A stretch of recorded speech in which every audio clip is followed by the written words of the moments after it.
Le journal Jeune Afrique indique que les pourparlers avaient déjà été engagés entre les différentes parties, c'est-à-dire le fondateur Kona et le président, l'honorable Cabral Libye.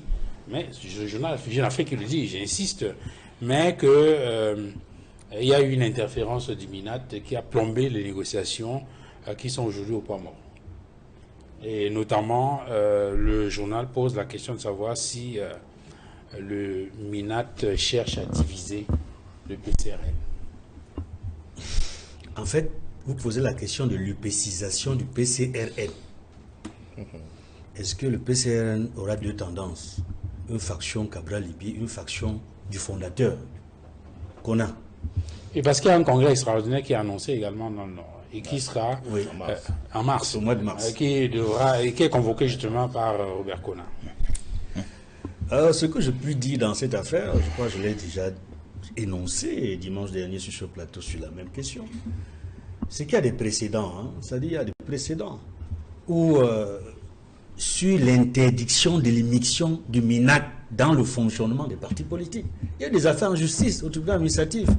Dans l'affaire entre le MINAT et le CPP a gagné son affaire. Dans l'affaire MINAT, dans l'affaire UPC contre le MINAT, UPC Manidem a remporté, a eu le dessus sur le MINAT. C'est-à-dire que le MINAT n'a pas le droit de s'ingérer dans les affaires internes des formations politiques. Oui, parce que le tribunal administratif a réglé cette affaire. Parce qu'il faut rappeler pour la gouverne des téléspectateurs, à la veille de l'élection présidentielle 2018, le MINAT avait pris sur lui de désigner un certain nombre de responsables des partis politiques, des formations politiques, lesquels partis politiques ont attaqué la décision du MINAT au tribunal administratif qui leur a donné raison. Qui justement leur a donné raison et cela ont été réhabilités dans leur fonction de ces formations politiques. Donc même l'affaire, la présumée affaire qui serait en justice, là, ça devrait se terminer de la même façon en faveur des instances qui élues au Congrès. Cela signifie que Cabral Libye a été élu à un Congrès, l'ensemble de son bureau, lesquels ont pu investir des candidats qui ont été retenus, qui sont allés aux élections. Il y a eu des résultats, ils ont eu des députés, des mairies. Aujourd'hui, le présumé fondateur dit qu'il n'est pas d'accord. Mais écoutez, le sous-préfet ne devrait pas s'appuyer sur cet élément-là. Je donne un autre exemple.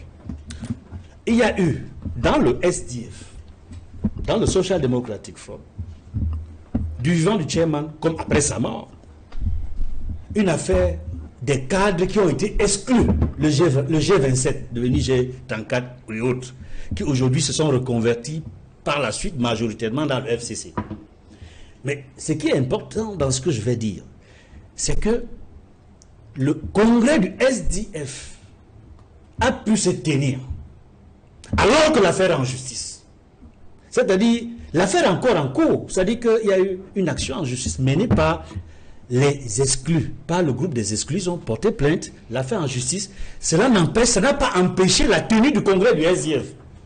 Cette même année. Cette même année, nous sommes en 2023.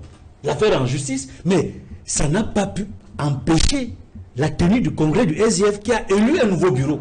Donc, le sous-préfet de Kripi ne peut pas se prévaloir de sa propre turpitude. Il devrait voir ce qui se passe ailleurs. Parce que le congrès du SDF a pu se tenir dans la légalité. Donc le congrès du PCRN devrait pouvoir se tenir dans la légalité également. Il suffit juste d'un débat récépissé. Nous sommes dans un système déclaratif. Et j'ai cité des précédents ici, au niveau des tribunaux administratifs. Donc, je pense, pour revenir un peu sur la formation des produits de l'INAM, qu'ils soient sous-préfets, plus tard, magistrats, ils ne devraient pas nous offrir ce spectacle hideux, ce spectacle antidémocratique, qui donne l'impression que lorsqu'on sort de l'INAM, on devient sous-préfet, on devient préfet. L'histoire de menaces de troubles à l'ordre public est devenue, je ne sais pas, du fromage.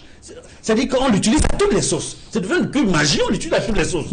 Ou nous sommes un État démocratique, ou qui est véritablement sur le point de se démocratiser, ou alors ceux-là qui sont censés aider, n'est-ce pas, le gouvernement à montrer effectivement que nous sommes dans un État qui s'engage dans la démocratisation, qui devient républicain, mais ils mettent des freins.